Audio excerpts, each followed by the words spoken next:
Welcome to Actuate Water Faucet, an innovative blockchain faucet dedicated to revolutionizing water management in communities, especially in northeastern Kenya.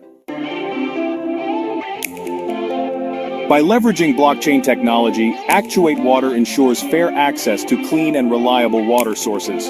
This initiative not only empowers economic prosperity and educational advancement, but also contributes to reduced crime rates. Our project incorporates a 3-day creative training program for community development workers. These workers will educate households about transformative change, what we call metanoia. This process involves envisioning the future they desire, understanding their current conditions, and mapping out how to achieve that future. Within the Actuate Water Faucet, we offer an innovative 8-week learning program. This hybrid program combines online and physical meetings, catering to diverse learning preferences and schedules. Participants actively engage in these sessions and earn tokens as incentives for their contributions. These tokens serve a dual purpose. They not only reward individual participation but also empower community development workers. With these tokens, workers can train households within their communities, amplifying the program's impact far beyond the immediate participants. This creates a cycle of empowerment and knowledge sharing, enhancing community resilience and well-being. Our solution facilitates economic activities like agriculture and small-scale businesses. It also alleviates the burden on children, particularly girls, who often miss school to fetch water from distant sources. Through Actuate Water's faucet, communities unlock their economic potential, promote sustainable growth, and foster a brighter future for all. Join us in transforming lives with Actuate Water. Together, we can build a sustainable and prosperous future.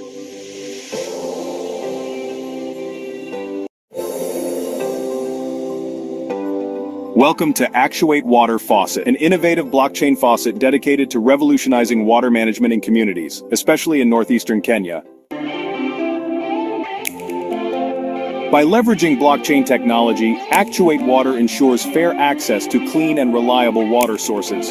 This initiative not only empowers economic prosperity and educational advancement, but also contributes to reduced crime rates. Our project incorporates a 3-day creative training program for community development workers. These workers will educate households about transformative change, what we call metanoia. This process involves envisioning the future they desire, understanding their current conditions, and mapping out how to achieve that future. Within the Actuate Water Faucet, we offer an innovative 8-week learning program. This hybrid program combines online and physical meetings, catering to diverse learning preferences and schedules. Participants actively engage in these sessions and earn tokens as incentives for their contributions. These tokens serve a dual purpose. They not only reward individual participation but also empower community development workers. With these tokens, workers can train households within their communities, amplifying the program's impact far beyond the immediate participants. This creates a cycle of empowerment and knowledge sharing, enhancing community resilience and well-being. Our solution facilitates economic activities like agriculture and small-scale businesses. It also alleviates the burden on children, particularly girls, who often miss school to fetch water from distant sources. Through Actuate Water's faucet, communities unlock their economic potential, promote sustainable growth, and foster a brighter future for all. Join us in transforming lives with Actuate Water. Together, we can build a sustainable and prosperous future.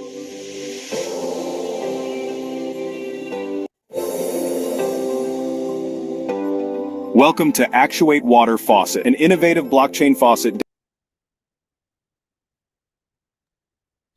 Thank you very much, Frida.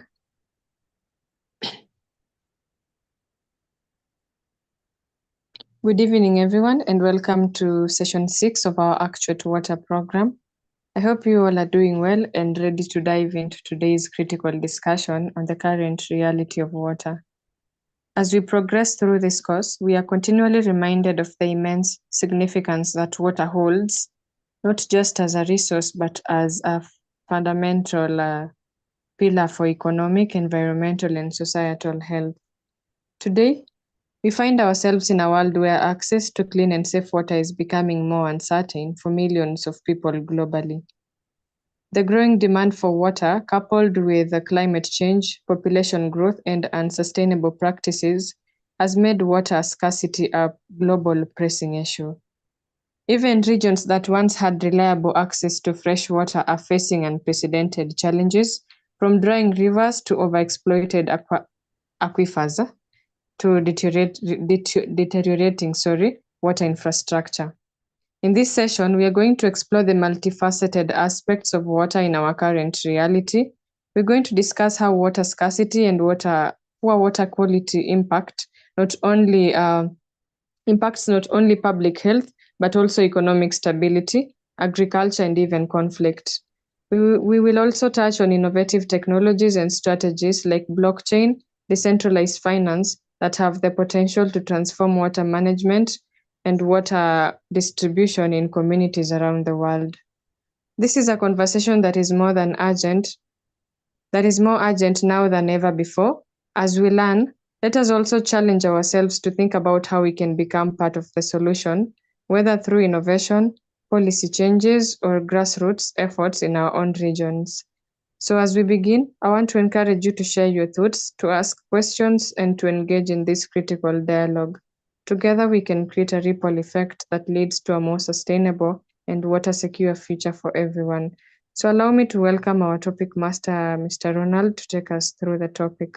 Ronald, you're welcome. Thank you, Barbara. I'm Ronald Anthony, and I'm today's topic master. Today's topic is the current reality for water.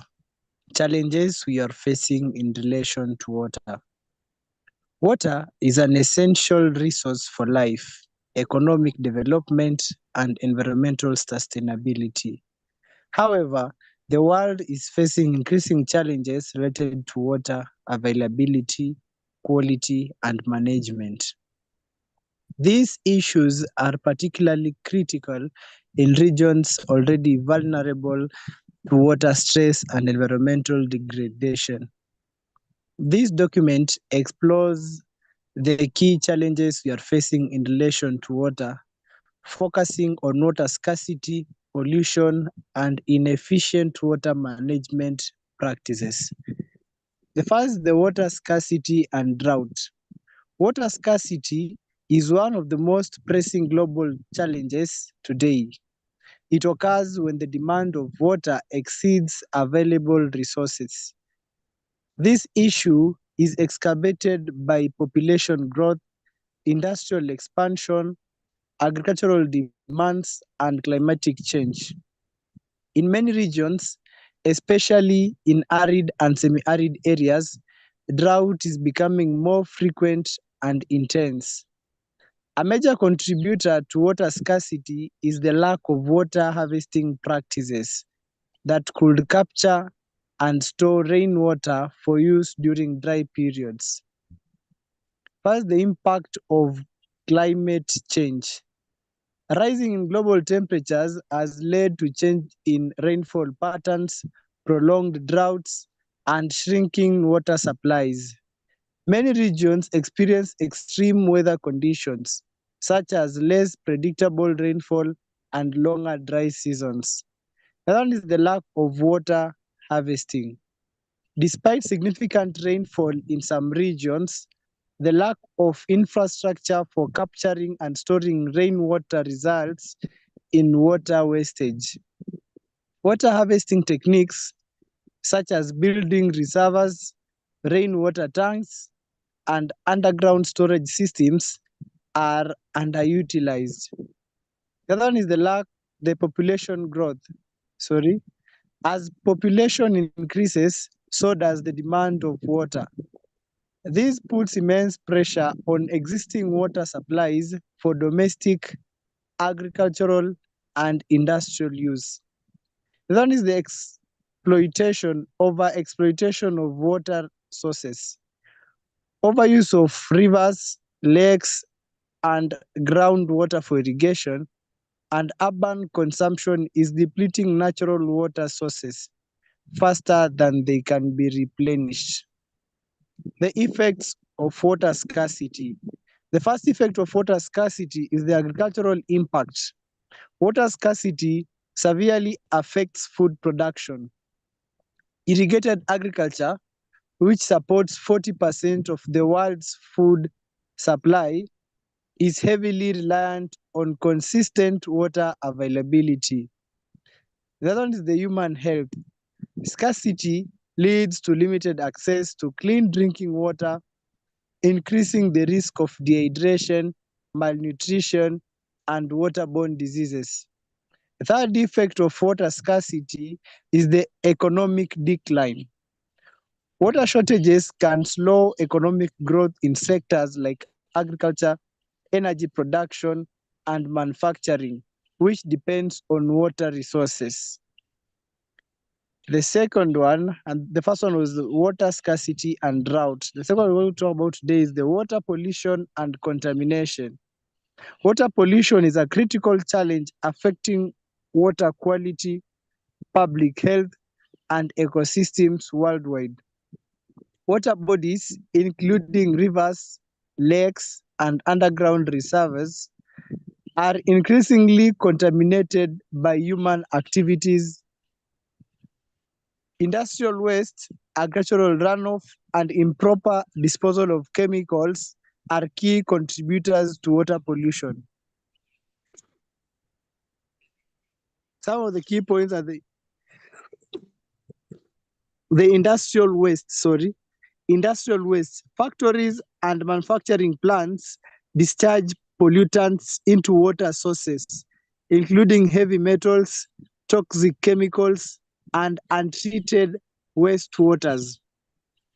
And that is the agricultural runoff. The use of chemicals, fertilizers, pesticides, and herbicides in agriculture leads to runoff that contaminates rivers and lakes, causing eutrophication and harming aquatic ecosystems. Domestic and urban waste. Inadequate sanitation and untreated sewage from urban areas contribute significantly to water pollution. This is particularly problematic in regions lacking efficient waste management infrastructure. The effects of water pollution. The first effect of water pollution is the health risk. Contaminated water is a breeding ground for diseases like cholera, dysentery, and diarrhea, which are amongst the leading causes of death in developing countries. The second effect is the ecosystem degradation. Pollutants disrupt the balance of aquatic ecosystems, leading to biodiversity loss, fish kills, and the destruction of wetlands and habitats. Economic consequences. Water pollution reduces the availability of clean water for industrial, agricultural, and domestic use, increasing the cost of water treatment and cleanup efforts. The third one is the inefficient water management practices. Inefficient water management practices worsen the global water crisis. Poor planning, weak governance, and outdated infrastructure contribute to water wastage and unequal distribution of resources. This affects both water-rich and water-poor regions. Some of the key points in that point is the aging infrastructure. In many areas, water distribution systems are outdated and inefficient, leading to significant water loss through leaks and mismanagement. Lack of governance and policy. Inadequate water governance frameworks make it difficult to manage water resources sustainably. Many governments lack comprehensive policies on water conservation, recycling, and equitable distribution. Overconsumption and wastage. Inefficient agricultural practices industrial processes, and household uses often lead to excessive water consumption. In many regions, water is not used optimally, leading to wastage, lack of awareness, and education. Many communities lack awareness about efficient water usage, conservation methods, and the importance of preserving water resources. Effects of inefficient water management. Increased water scarcity.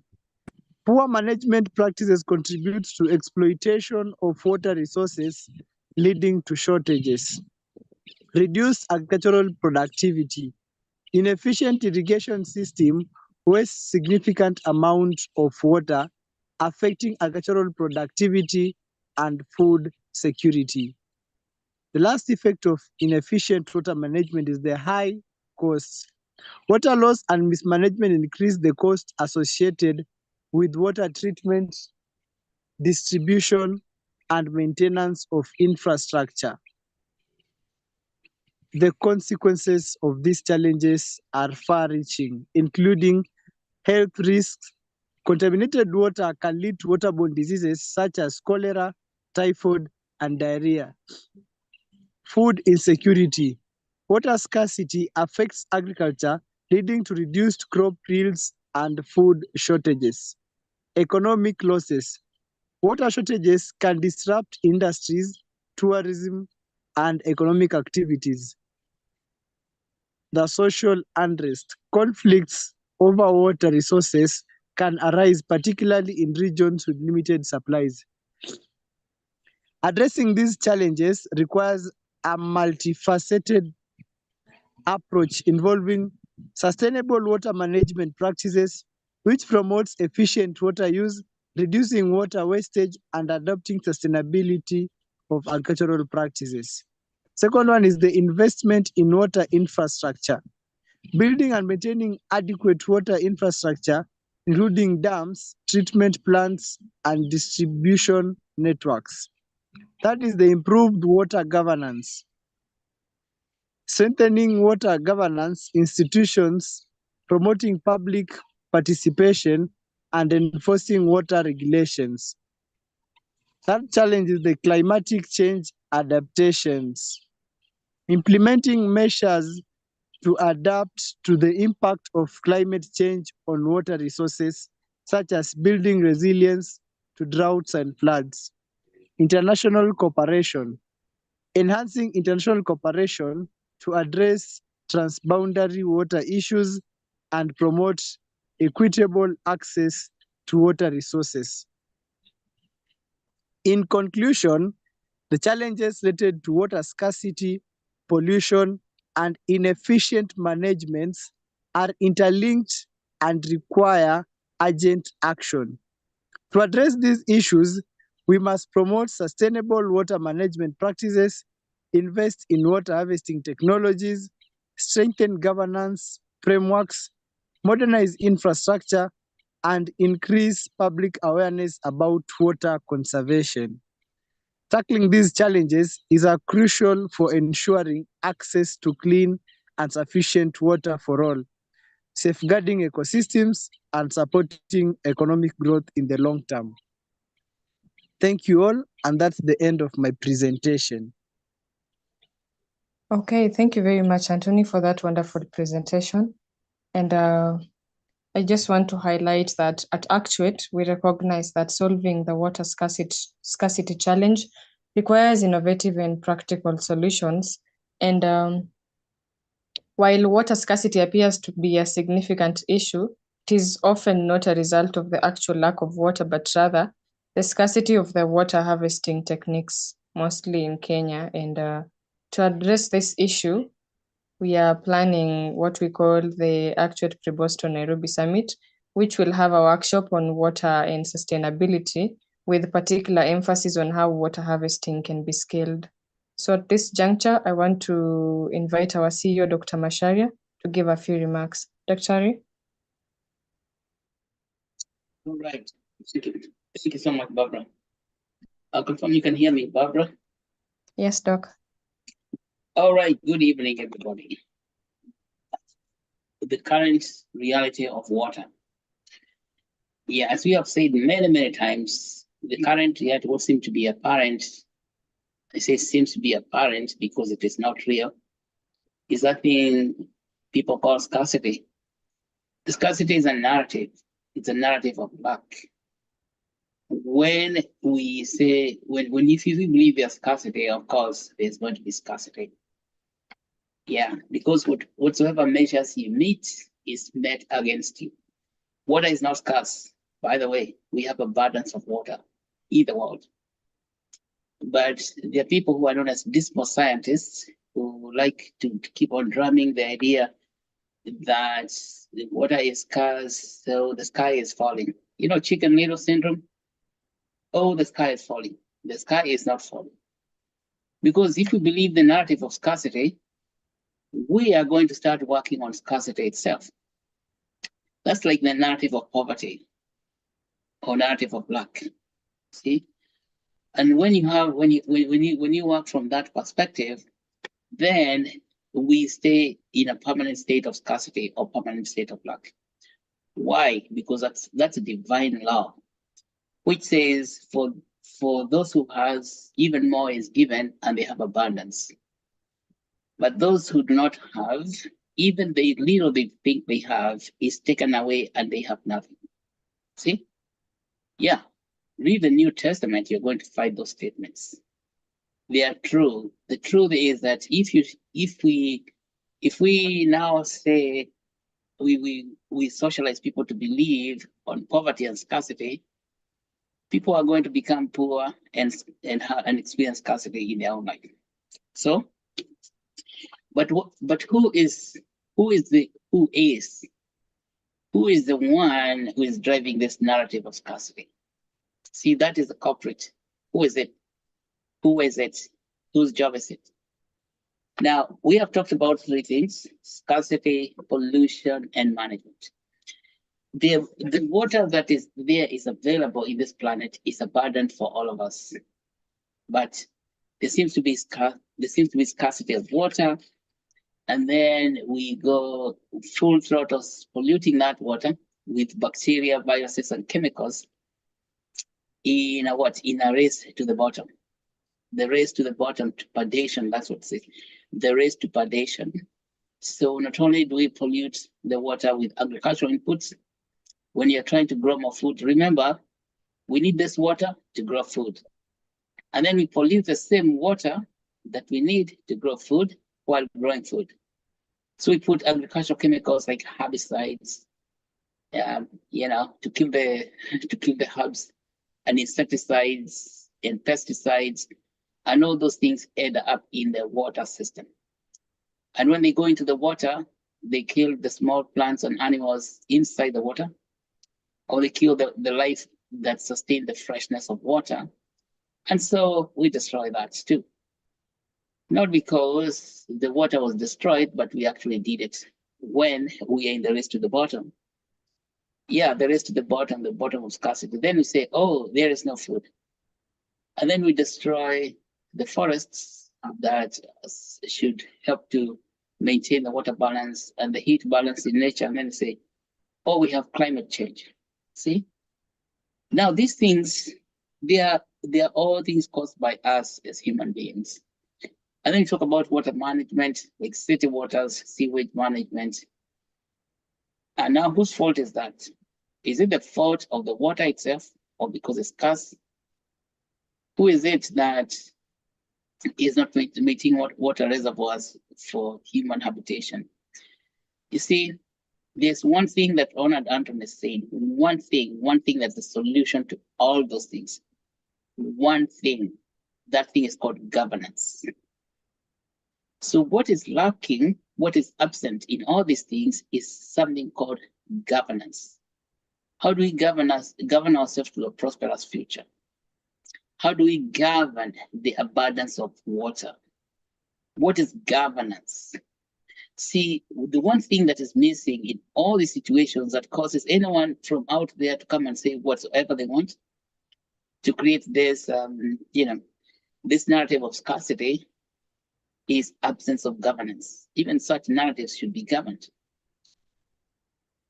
This governance problem, which is what is lacking, is there because we rely on the centralized governance system.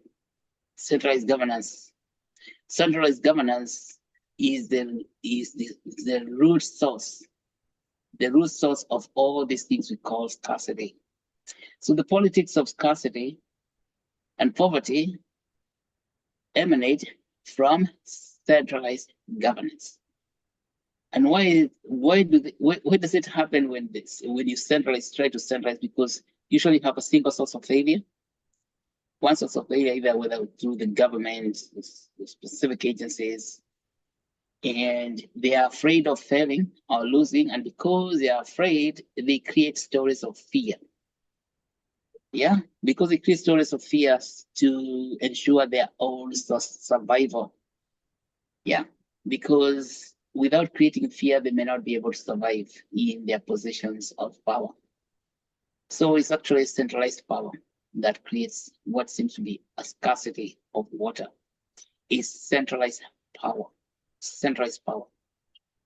And you can tell that for a fact because that centralized power, you know, what creates not just scarcity of water, it's called scarcity of peace. That you find people, nations fighting against other nations, fighting for resources. It's not that these resources are going to go somewhere else. They're just fighting for them, just for the sake of throwing bombs at one another, killing people. And as they're killing people, they're thinking they're creating abundance for themselves, but they create massive destruction. But it looks like human beings, we cannot redeem ourselves from that kind of nonsense. You know, killing people so that we can advance. Look at all the wars that are happening in this planet, whether it's wars in the Middle East, wars in Europe, wars in Far East Asia. All these wars are because of the politics of abundance, of scarcity. That scarcity idea is scarcity of what? Scarcity of material resources. Material resources built on material science. So what I want to explain to you is material science is physical science, science of the physical world. Like water is in the physical world. And material science has been understood through economics of equilibrium. You know, what's called the zero-sum game. If I have water, the next person should not, my neighbor shouldn't have water because that water is not going to be enough for both of us. You see, if I have gold, then my enemy should not have gold because that gold is not going to be enough for us. It's known as material superstition. So scarcity is a narrative emanating from material superstition. Material superstition means that there's finite material, because material looks like they are finite, that we can use them and get finished. Like you have a block of ugali, if you have 10 people, they're going to eat that block in less than a few minutes, it's over. That we have that finiteness, like you can finish them, we can finish the water. And if you listen to the narrative, people, particularly all these dismal scientists, they are pushing out narrative that there would be enough water for everybody. And that's why they even add other arguments about population growth. That population growth, and they start working on ways to reduce that population. That means killing people. I mean, what is population growth reduction?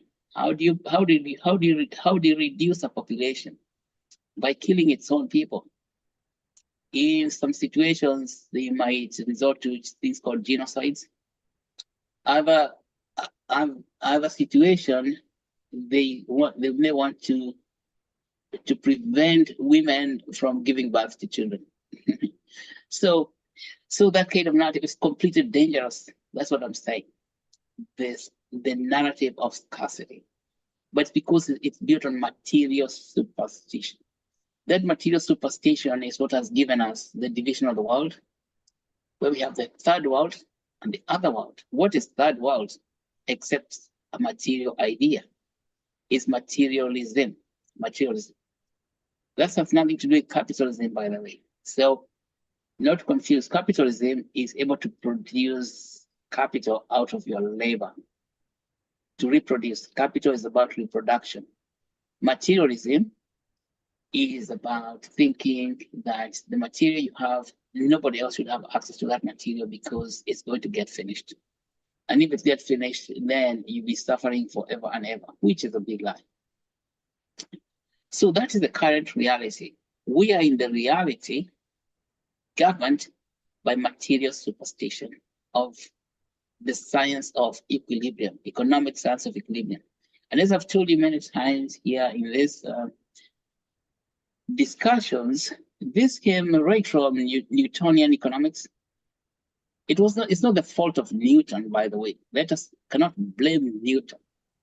What Newton did, Isaac Newton, is to explain to us the physical world. He gave us the mathematical equation or explanation of the physical world. But from Isaac Newton, there's some very extremely lazy types. I would say they are lazy because they took Isaac Newton's work and they said, oh, Isaac Newton's explanation of the physical world explains everything in the world, including the non-physical world. So they attribute the non-physical world, or they use the mathematics of the physical world given to us by Isaac Newton, in the Principia Mathematica. Isaac Newton gave us that Principia calculation in the natural philosophy. Natural philosophy means the philosophy of nature. So they use those equations, which is known as calculus, calculus, to calculate the non-physical world. What is non-physical? Non-physical is what you can create with your own mind. The solutions you create with your own mind is not in the physical world. It's not in the world. So you cannot use mathematics of physical worlds to do what? To answer questions of non-physical nature. See? Non-physical nature is things like information. Like the way we are talking about now. We could not have created Google or even Zoom with mathematics of the physical world. See? But the people who create these solutions, these are narrative of scarcity, dismal scientists, they have held it that Isaac Newtonian physics explains everything that we need to know, including economics. Economics is not a physical, it's not a material science. Economics is not material science. Or life or existence of survival, human survival, and life is not material science.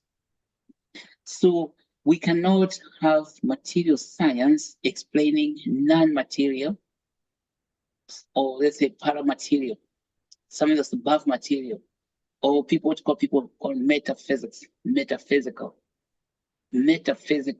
worlds. So that is the whole thing, that material science for physical world cannot explain the metaphysical science. See? And that is by using material science or those mathematics of equations in material science to try and explain the things above material, which are metaphysical, because either metaphysical, psychological, or even spiritual. When you try to do that, we end up in this creating stories of fear, chicken little syndrome, scarcity, mismanagement, and all that. So what I said all these things so that you may understand that the narrative of scarcity is a narrative that is drawing from material science or physical science, trying to explain non-material or metaphysical science. See? And this science of information itself, in my view, my opinion, I believe that information is metaphysical. The word, as John said, In the beginning was the word. That word is what you desire. Word is what you desire, is in your consciousness. So there is nothing in calculus that can explain to you how to calculate your desires. See? Now the desire that you have is to have abundance of water. How do you come from that desire to creating abundance? That is what we call translation science. Translating desire into something that's physically available in the physical world, the world of Caesar. Like, for example, translating desire for communication into Zoom. See, Zoom was not there about 15 years ago. Where did it come from? Did it come from material resources? Did somebody go and go into mining Zoom underneath the rocks in the earth to come out with Zoom? Zoom is here not because it's made of any material. It's not made any of material elements. It's made of information. What is that? What is that? I just want you, ladies and gentlemen, to appreciate this, because this thing is very, very powerful if you get it. Something like Google is not made of any material. What makes Google? And would you say that Google is a useful service? Even more useful than probably gold? And Google, if you look at Google's value in the marketplace today, total market capitalization, which we can ask my Google assistant here. Hey Google, what is the total market capitalization of Google? As of 4 p.m. Eastern Daylight Time yesterday, Alphabet Class A has a market cap of $2,020 billion. $2,020 billion. Not from any material. What material would you say is represented by that $2,020 billion at Google? And maybe 20 years ago, even 30 years, 25 years ago, that Google itself would have been seen to be non-existent, never existed anywhere, except where did Google exist? Where was Google in 1994? And where did it come from? Did somebody dig the ground to find Google? Hidden somewhere, maybe drilling the big wells, like liquid petroleum? No. Google was in the consciousness of men and women who built Google. Two people, actually, not many people, only two. So, and so on and so forth. And you find Amazon similarly. Hey, Google, what is the total capitalization of Amazon? As of 4 p.m. Eastern Daylight Time yesterday, Amazon.com has a market cap of $1,980 billion. 1 trillion. Okay, $1,980 billion. So what I am saying is that thing we call a scarcity does not exist. It doesn't exist at all. It is something that is propelled by people. If people at Amazon or people at Google were convinced, allow themselves to be convinced that there is scarcity of this and that, we would never have Google because we just believe in it. So what we want to do at Actuate Foundation is to cast away that narrative of scarcity. And that's why we wanted to have this conversation today. So we can see the things that we say are creating scarcity of water. And then we actually recognize that those things are not real. Okay? They are not real. There is no scarcity of water. The thing that we have scarcity of is how to organize ourselves, which is called governance. That's why I say the thing that's missing is how do we create governance for resources, to mobilize resources to gain abundance of water. So what Google did, or even Amazon.com or similar organization did, was to create governance of information system. See, it's about governance. Governance is not about ruling politics. It's not politics. It's not politics. How you arrange things so that things are in order and then they can become productive. Governance is like gardening. I think gardening, I think you can understand gardening is if you have a garden, you plant seeds, you add manure, you add water, you add fertilizer. It's not up to you to decide whether the seed will germinate or not. The seed will germinate so long as you do the basic things. Prepare the soil, add manure, add water, and then continue to add manure and add water, continue to cultivate that crop. For example, if you plant an orange seeds and you do the right things, that means gardening, do proper gardening, which we call agriculture. You do proper gardening, that orange seed is going to germinate into an orange seedlings.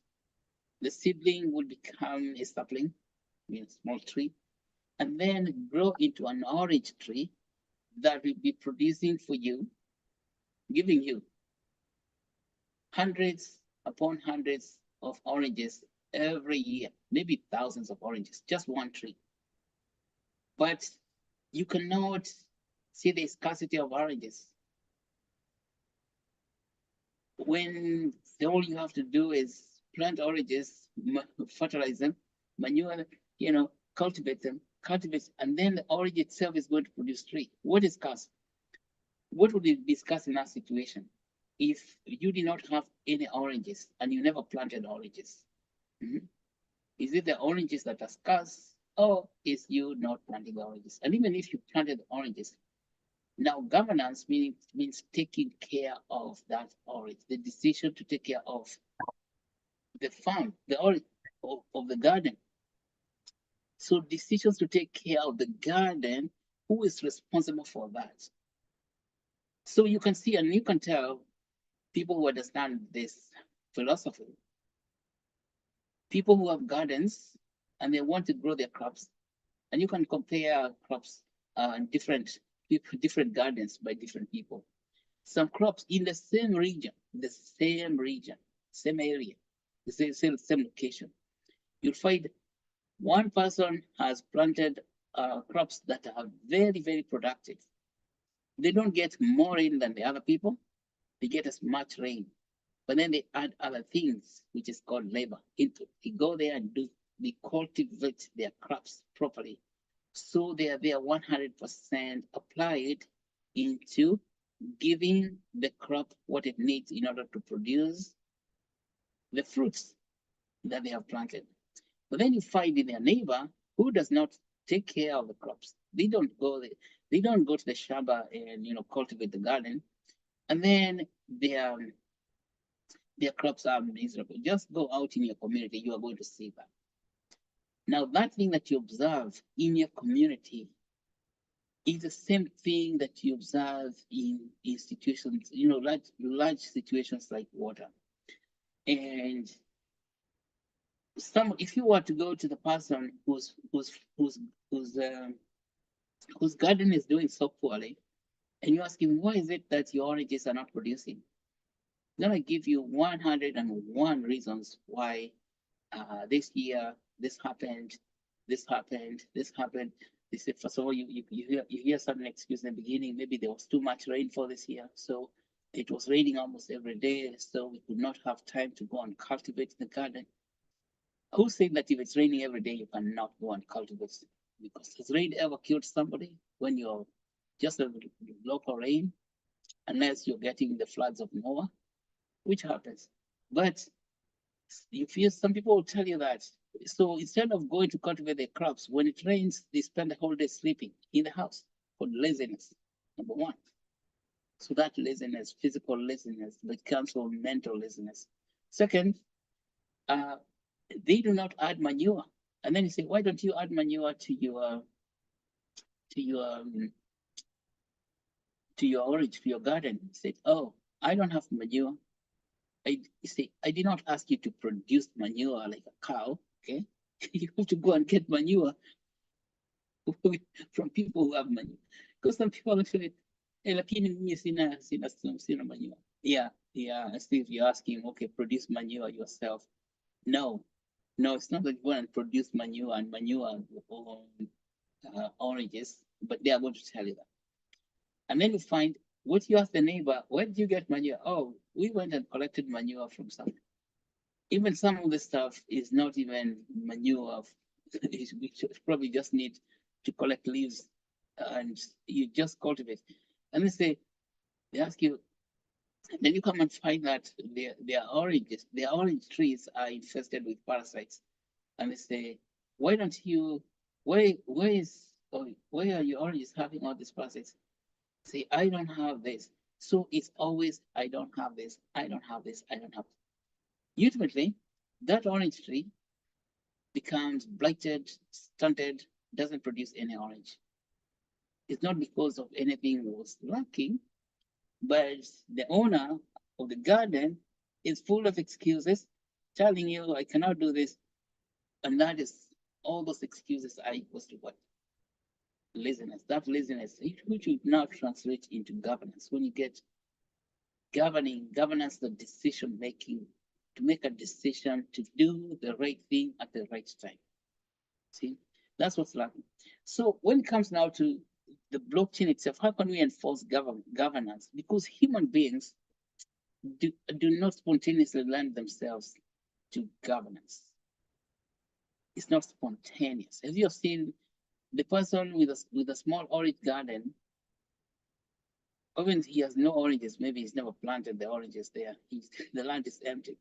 That's why didn't you plant oranges? See, because I did not know where to get the orange seeds. All kinds of excuses. And how do you enforce that? How do you enforce it? Meaning enforcement. Enforcement means that you have to put things in order. In order. Governance implies a certain type of law. This law we are talking about here are not laws created by humans or governments. And of course, another thing is the misconception that for this, even to talk about climate change, governments have to do something. No, these are laws of nature we are talking about. Laws of nature. Laws of nature. Such laws like the ones Newton explained, like laws of gravity.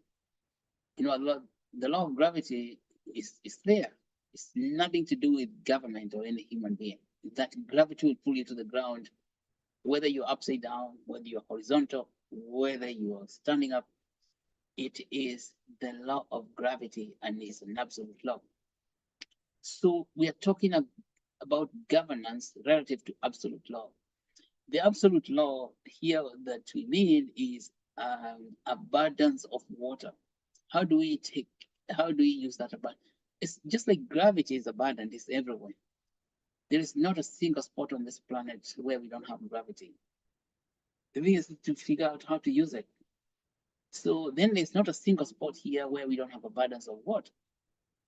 The thing is to figure out how to use it. But we cannot use that if we do not understand the laws governing the abundance of water. Okay? And as I said, these laws that are governing this like this are metaphysical. They're above the physical world. So like gravity is physical, but gravity is really metaphysical. It's really outside what you can see in the physical world. You don't see it. Even electricity is up there. So what we are saying is this, is that the blockchain itself, because it's built on a science that understands what is outside the physical realm, it's called information. Information is above the physical, and it's built on the mathematics of information. Remember, we have talked about this, the mathematics of disequilibrium, meaning that it's able to gain access to everyone. And governance, for it to happen, has to reach access to everybody in the community, which called community participation. And that can only happen, absolute community participation, can only happen in a decentralized infrastructure. Decentralized infrastructure is the blockchain. So the actual token itself, built on the blockchain, is completely decentralized and then comprehends this nature of comprehends this nature of governance, which is decentralized. Okay, so what you're saying is that now let us first of all, the governance itself, as we have talked about before, in the decentralized governance, we will use the voting technologies, on the blockchain, voting with Actuate tokens. And we have two tokens, token house and citizens house tokens that are SBT. And using those tokens, then we can implement governance, and we shall implement governance that way. We shall implement governance that way using the Actuate tokens, because that completely knocks out that whole thing of scarcity. Because if you're talking about people voting using their cell phones for water scarcity, what projects what do they want to do with water? That's one thing. And how do they want to allocate resources for water? Because as I said, in material science, resources looks like they're finished. But in the non-material science, the science of disequilibrium, resources, instead of getting finished, they multiply. So we want to apply that science on water itself, so that we can reach the abundance that water is. We can reach the abundance that water is. Water is abundance as information. Okay, water is as abundant as abundant as information. So if we align information science, not material science, we align information science with water itself, then we're going to find that the what we call scarcity of water will disappear. Then we can fund them. And let's say this what we would like to do in this, we achieve through the summit, as Barbara has explained, is this. If we want to ask a question, how do we use the blockchain technology to create conditions for abundance of water? Just complete overthrow of that idea of scarcity to create conditions for abundance.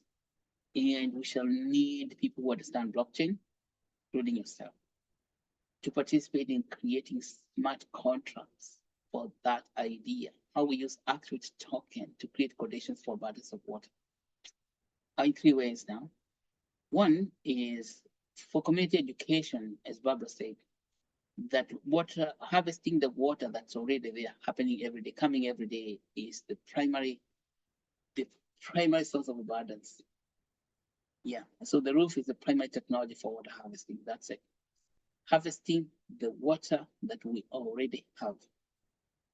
Because right now we let the water run to the ocean, then we come around and cry, oh, there's no water.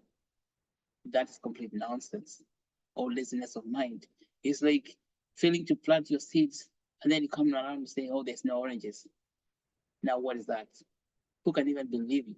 Who can even believe that there are no oranges when you have maybe a plot of land like 2 acres and everyone else there can grow oranges and say, I don't have oranges because of what? That's the thing. There's no reason for anyone with a roof to say, I do not have water. And that's a roof in an area where they receive rainfall, long rain and short rains.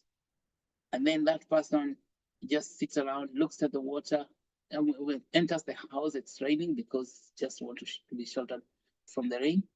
Meanwhile, the rain is hitting the roof, and then from the roof hitting the ground and running into the ocean.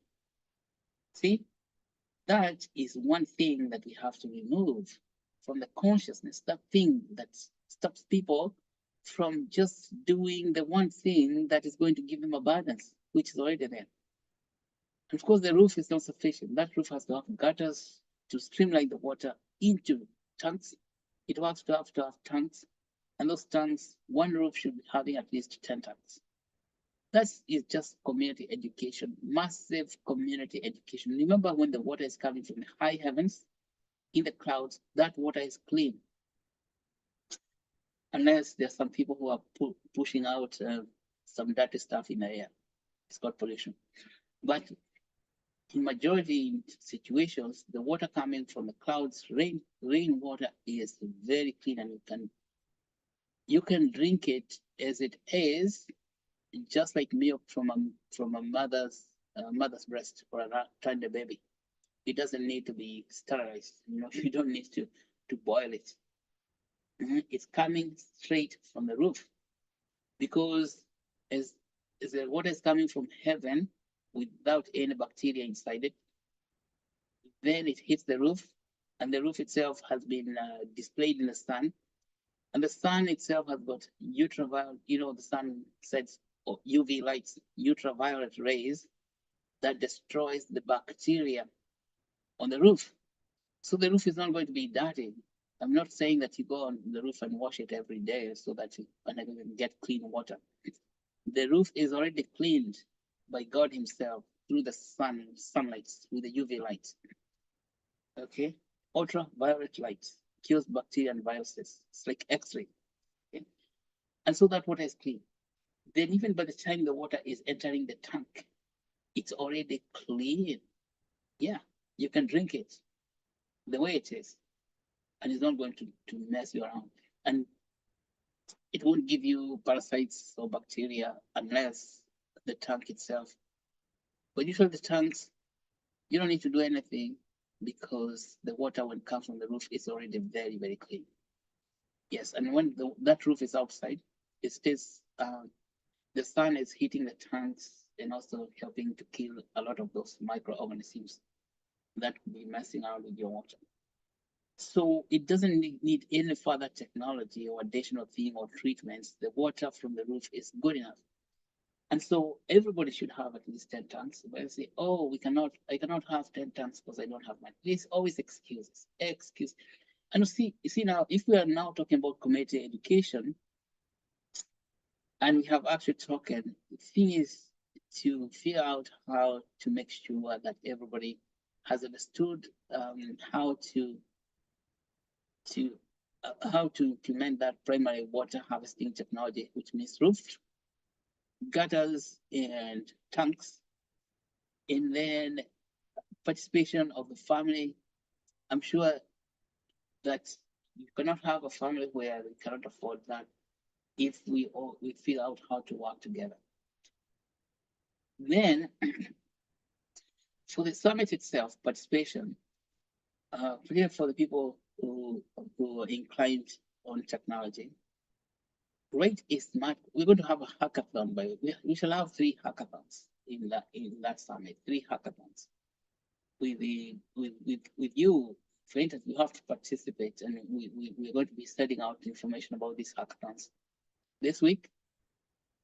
What hackathon for water is, think about how you can hack a smart contract for Actuate that can be used by communities to increase abundance of water. We won't tell you anything beyond that.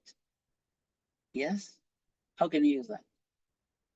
If now this one, you open your imagination like the guys of Google. There's no scarcity of imagination.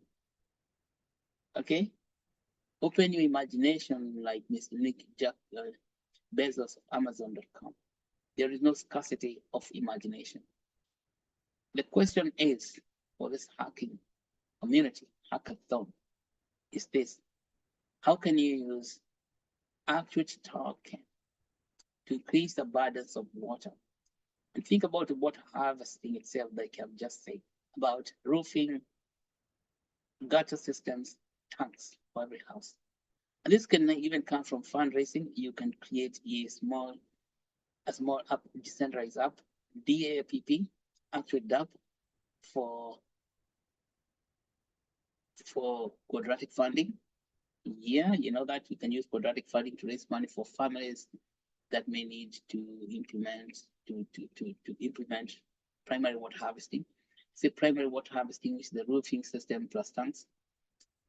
You see, you can do a QF kind of smart contracts. Are you getting it?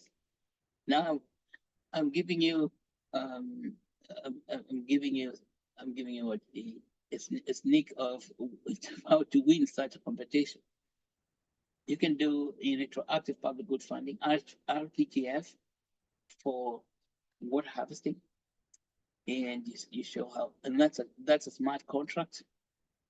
If you don't know how to do it, now let me tell you, there's no point of being in this for 21st century and you're not learning how to use these technologies, and you are in the Gen Z, then you know you're in the wrong generation. Now, if you're in the Gen Z, this thing you should be learning, and that's why we are here. Learn this thing. It's available to you and it's free.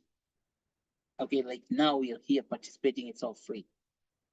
Just like I told you, when you put manure and fertilizer and you cultivate your oranges, the orange tree is going to produce your oranges. The production of oranges by your orange tree is free.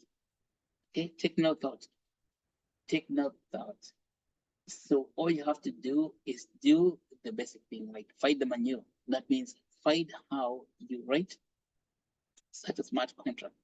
Information about doing such things are to be available everywhere on the web, on the YouTube. There's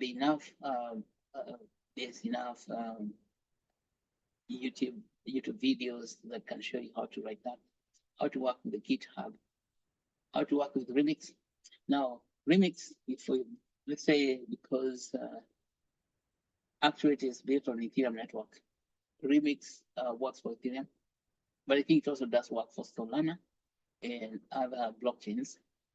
So we are talking about, for Ethereum, is Remix integrated development environment. So you don't have to install anything on your laptop. It's on the web.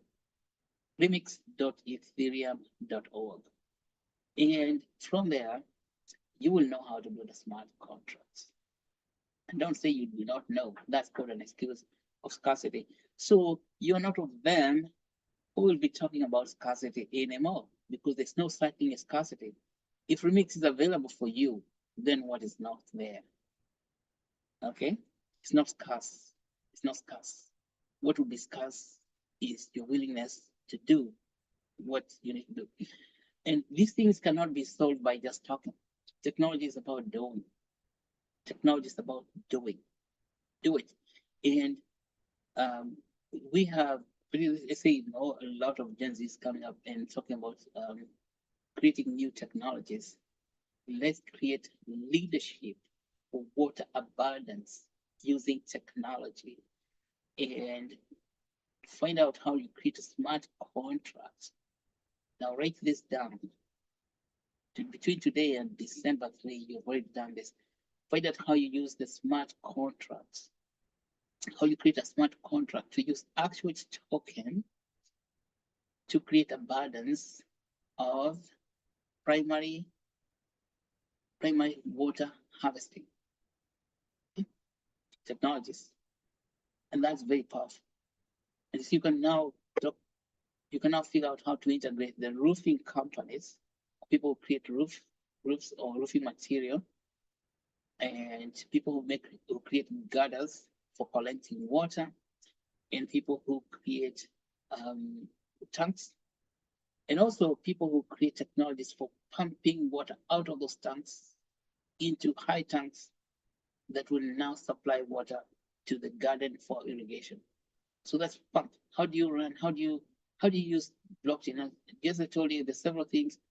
The very first thing, the most fundamental thing is organizing money.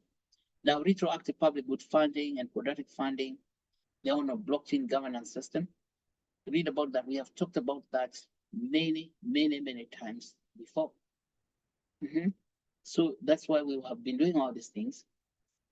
We have talked about how you use quadratic funding in retroactive public good funding. And then that's the initial instance. And then after that is rewarding community economic development workers. Remember, we talked about that last week.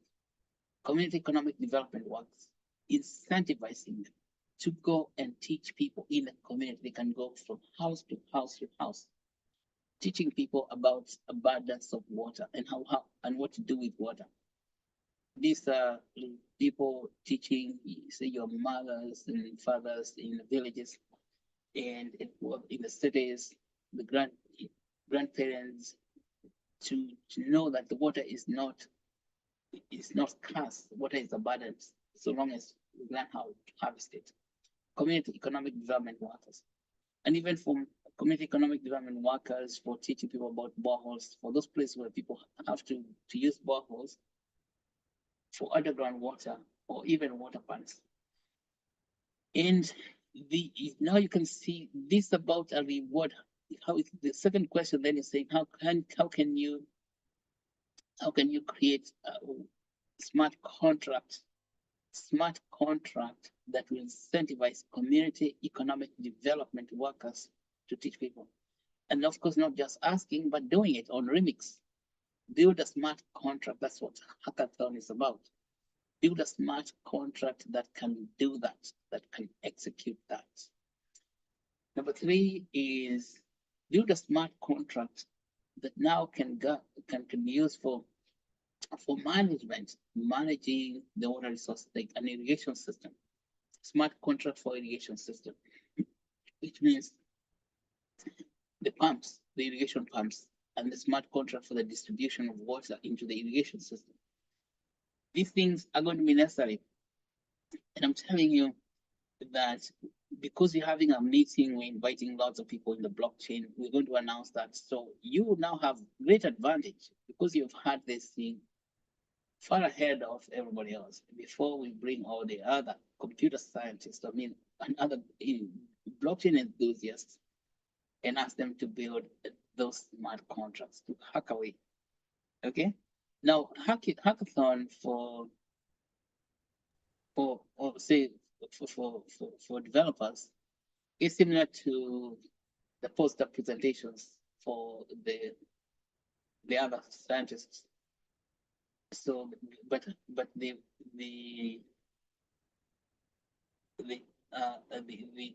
computer science, let's say the development community, they want to hack into products that now can be evaluated, and then we see how we can use them, and then we can present those projects they have hacked at the summit.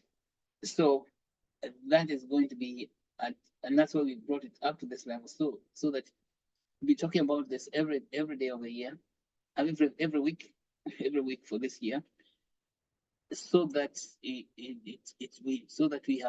have been unpacking it step by step.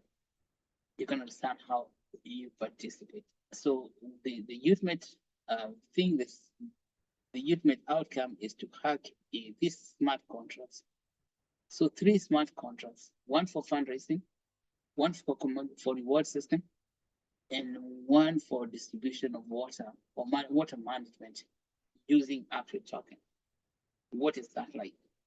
And all these resources for building such a thing are available to you on Remix IDE, the Integrated Development Environment.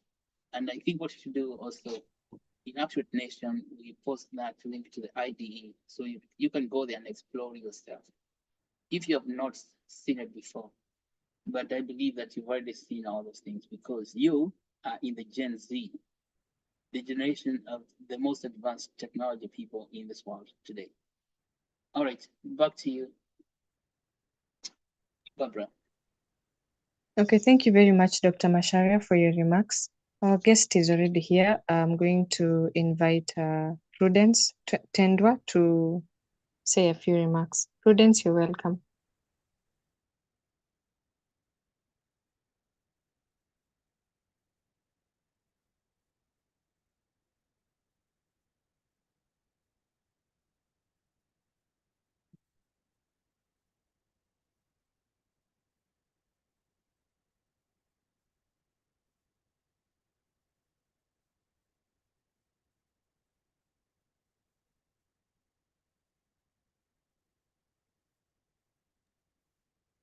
Prudence, we can't hear you.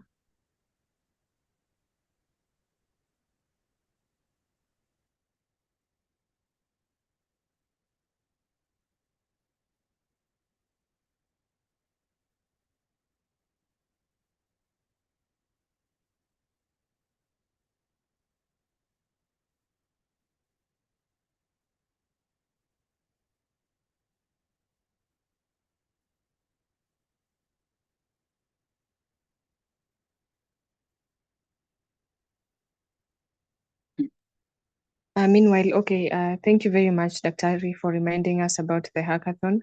And I hope that we are all going to take it up so that we can make the summit a success.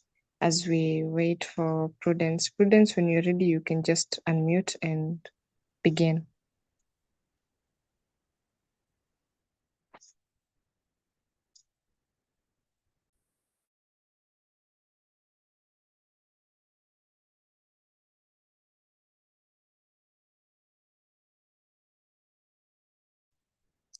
Okay, can you hear me?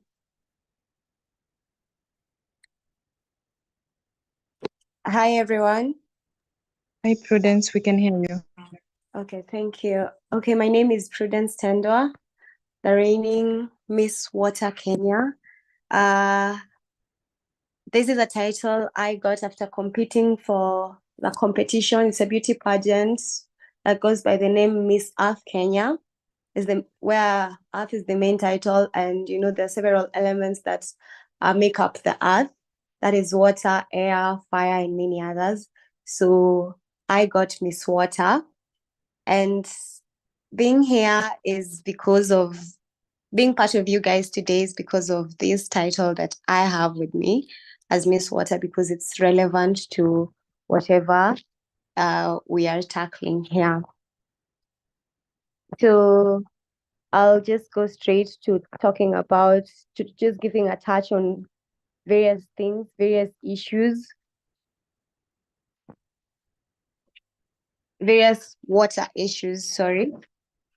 And yeah, as the former speaker has just mentioned quite a lot about water. I've been listening about the scarcity of water and all that. And this is something I advocate sustainable menstrual hygiene. And for sustainable menstrual hygiene to be there, it cannot be available, or it cannot be accessed where there is scarcity of water.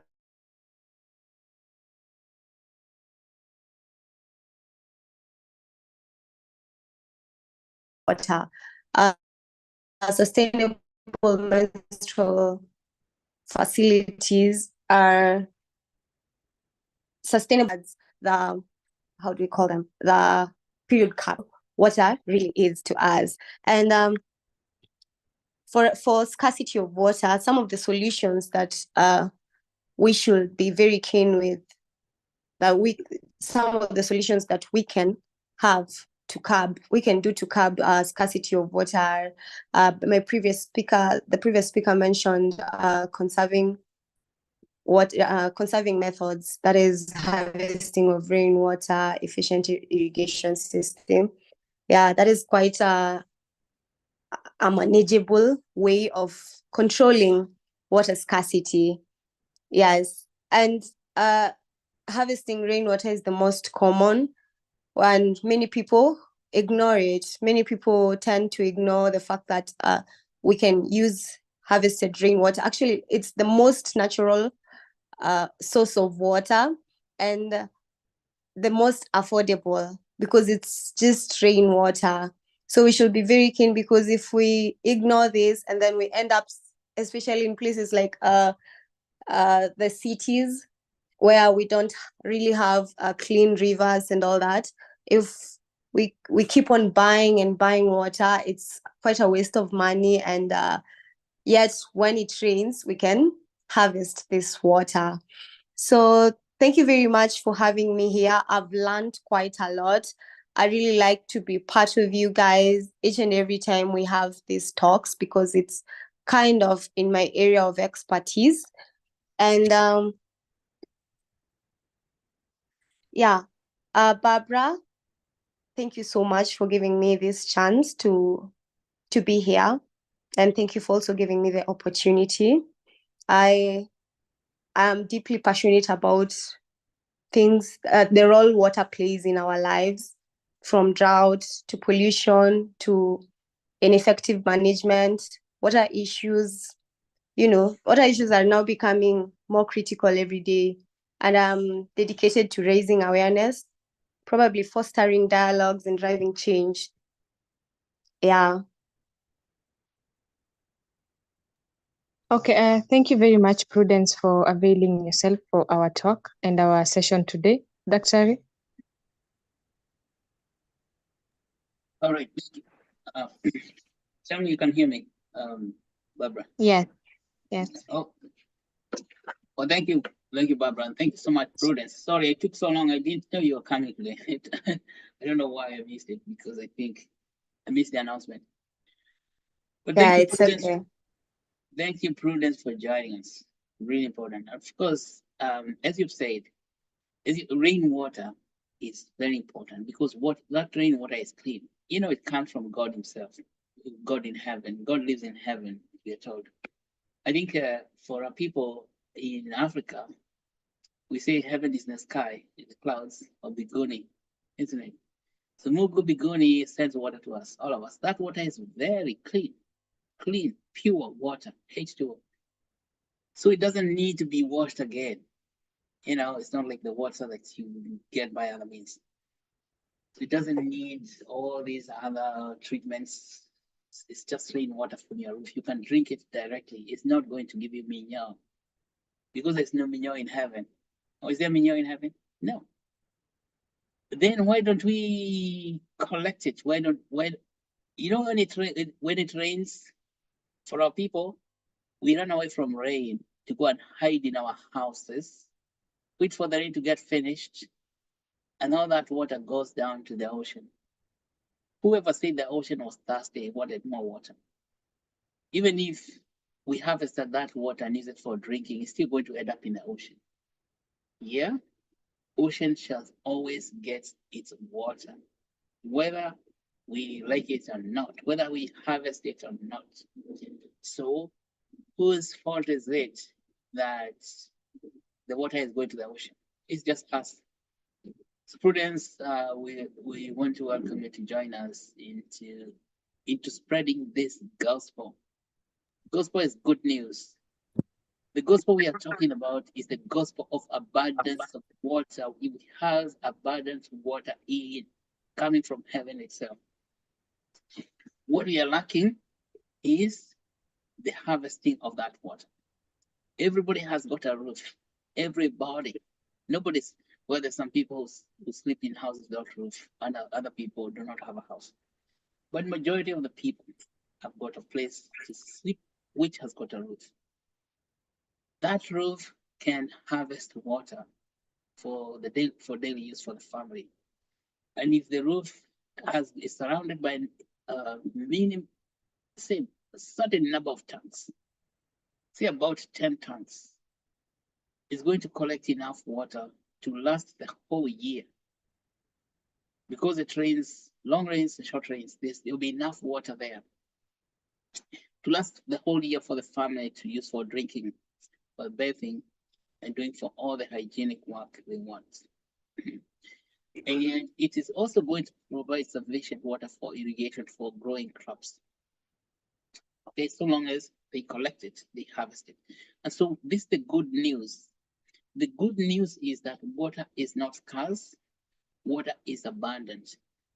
Then the other good news for making these things happen, we have the technology known as Actuate token, decentralized technology, which we are going to use to make that water, let's say to actuate. You know about the word actuate?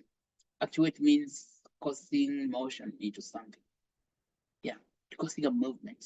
Causing a movement. This is the movement we are talking about. It's the movement of mind, the movement of spirit, the movement of imagination, to actuate the imagination among the people into water harvesting.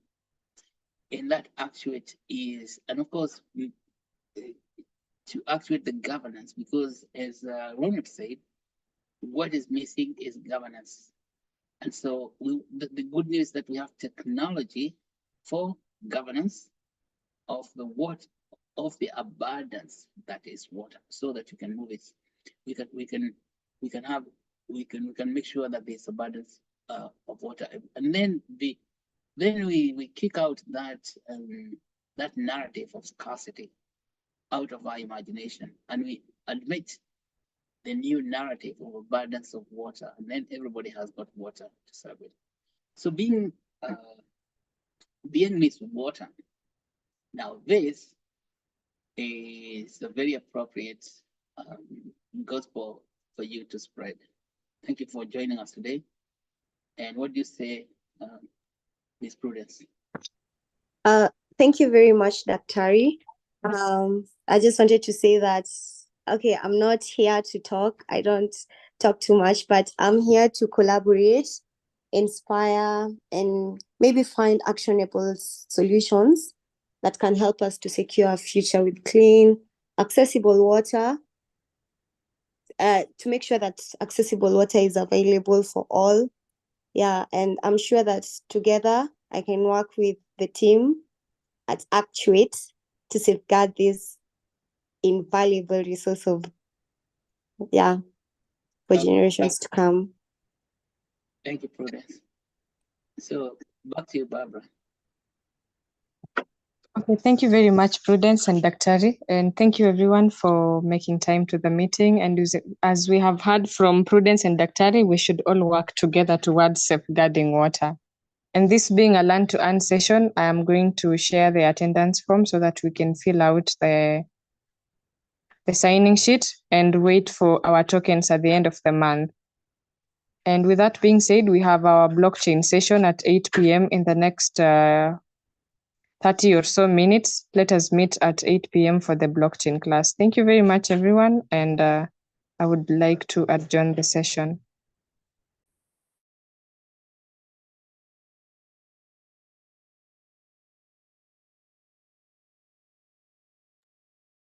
Okay, bye everybody. Have a good one.